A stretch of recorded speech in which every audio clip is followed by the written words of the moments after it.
Here's something redeeming about every single Dead by Daylight killer. A tough task with them all, for the most part, being bad people. So what about them is redeeming? This doesn't mean it redeems them, bear in mind, nor is it meant to excuse any of their actions, but just to consider what their most redeeming thing might be. Trapper, I think right off, his greatest redemption is how he's always fighting back against the darkness that comes for him, whether it's his father or the entity. Trapper always pushes back in some way, first by helping his workers to form a union for better working conditions at the Macmillan estate, and then later his direct exposure of his father's murders. And now in the realm, he's one of, if not potentially the only killer to actually fight back directly against the entity, just brawling with its claws. The hooks on his body being the visible punishment he's gotten for doing exactly this. So that's a definite redeeming quality. Wraith, I would go with his love for Nurse, and his seeming ability to pull her back from the darkness she was in, with her quite literally stealing her heart. This connection was likely made over their shared loss of the home they loved. Nurse was in a pretty bad state, so for Wraith to be able to put aside his own darkness and feelings and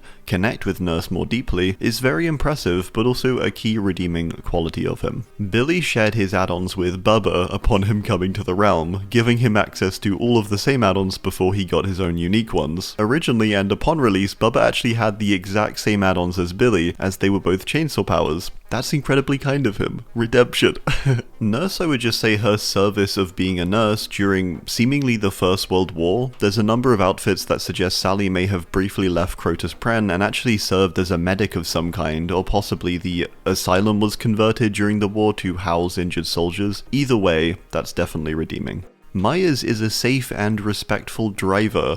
Was a great comment one of you made, and it's true, for all of Myers' flaws, he's an incredibly safe driver who has clearly been on several defensive driving courses. Despite the fact that he's been in prison since he was 6, he's very good and safe at driving, so hey, we need more of that. Redemption. Hag, I would say, is her actually listening to the warnings of her grandmother. Despite her initially being rebellious and using the hexes, Lisa does seem to stop this, and listens to her grandmother's warnings about them. This shows clear growth, but also understanding of their power. She even tries to protect her friend Pam, who ends up overusing the hexes and getting herself killed. So sure, she uses them, but then she sort of wises up.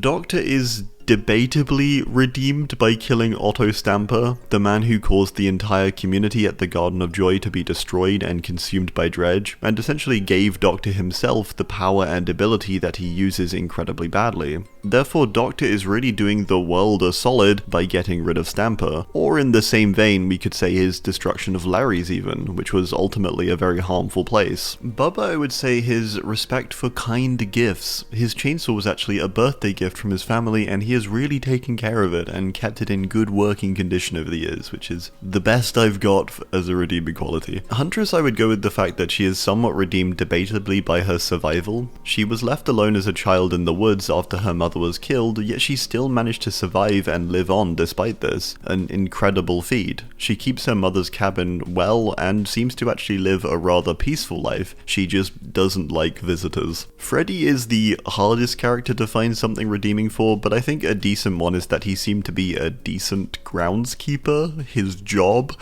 Badham looks pretty presentable. That's the best I got. Pig, it could be argued from a certain perspective that her work with Jigsaw and how he aims to get people to value their lives more is a positive thing that should be considered a redeeming quality. Amanda also does seem to have a soft spot to those she relates to or sympathizes with. However, it is also all quite tenuous considering she's putting them through horrific traps. Clown has clear redemption in his care for Maurice, his horse. Now, sure, they don't initially seem to get along, with Maurice actually getting Clown to be kind to him by mind-controlling an orangutan. Yep, I know. However, it does work, and eventually Clown seems to treat Maurice genuinely well. In the realm now though, you can see that Maurice is happily neighing and is surrounded by lots of hay and love. Spirit, it's simply that she does seem to really care for her family. Even her father, who's a bad guy, she still does her best to support him, and the upkeep of the collapsing Yamaoka estate. Specifically with her mother though, Rin truly shines with her taking care of her. Their close bond is even represented with the mother-daughter ring, which is inscribed with "My precious daughter," showing this is a close bond. Legion support local artists and members of their school when Frank commissions Jeff to paint the Legion mural up Mount Ormond. With how rampant AI art is nowadays, Frank really did a great thing here by supporting Jeff and his love for art, and even making sure to pay him properly in a currency he was amicable to, which was I think a 6-pack. Still, good deal, supporting artists, good on you, Frank. Plague is simply the devotion she has to her people. She literally slices off her toe just to save them. Now that's some serious devotion. She also genuinely seems to do all she does in her lore with the goal of saving them from the plague. She sticks by them all and she does her best to save them no matter the cost, even if it means eternally serving the entity in the realm, an ultimate and final sacrifice. Ghostface pays for the tools he buys. Sure, he does murder Carl, but he pays like a good citizen, bar the murder. If we briefly sweep the whole Carl thing under the rug, he does pay. He's good for that.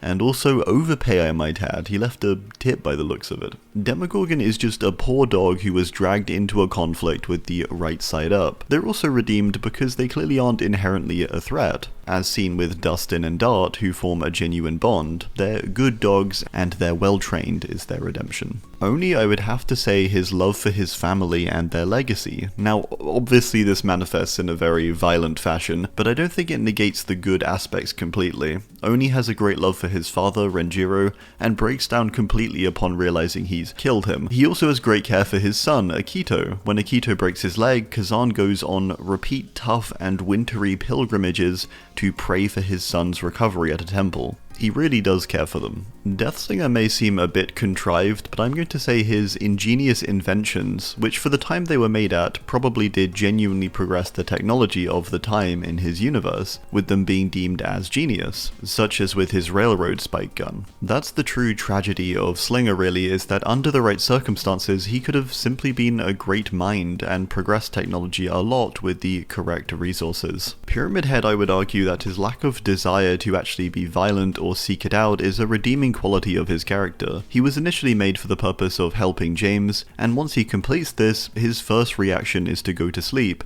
until the entity approaches him. I think that's pretty respectable. Bro just wanted a nap.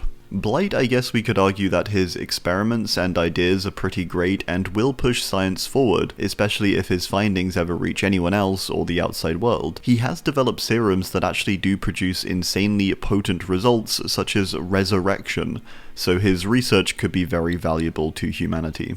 Twins, I would say, have a bunch of moments, but one I've always loved is Charlotte's customized porcelain doll she makes with Victor inserted into the chest. A nice visual representation of her love for him and how she saw him as a part of her, which makes it even more sad when he dies. They had a very close bond. Trickster, it's the fact that he genuinely seems to love his fans, which to be fair is a bit of a stretch and does kind of ignore a lot, but he does seem to really love his fans, especially the ones who stick with him throughout his weird murder music phase. This is represented specifically with Trickster's special concert he puts on during Valentine's Day, where he would put on a unique performance for his most hardcore fans and address them as his Valentine. He's wildly famous, and he doesn't have to do that, so it's pretty cool of him. Nemesis, I suppose we can say his loyalty? I don't know. Despite everything, he remains loyal to his cause of eradicating stars and doing whatever it takes to do this. Loyalty is rare nowadays, so we should praise it. Or it could be his commitment to humor, with him seemingly making an actual Jill sandwich after the funny RE1 scene. This is a Nemesis-made sandwich, he's a comedian. Pinhead has spared people in the past. He spares Kirsty and actually lets her go briefly. He also apparently spares a girl who opens up the box out of curiosity, letting her go after he sees who he arrives to when he's summoned. This is a sign that he isn't just interested in violence, but instead can have humanity and can spare people, particularly in situations like this. Artist doesn't really need to be redeemed as she doesn't do anything wrong, but something great about her is that she rebels against her oppressive government who try to get her to make a mural for them, instead creating one that opposes and calls them out. Showing her strength, even though her life has been tough, she stands up for what she believes in. Sadako, it's kind of a stretch, but I guess her loyalty and love for her mother, who she literally kills for, which is what causes her to end up in the well. I think this defensive nature against her mother being called a fraud is a redeeming quality, but obviously not to the extent of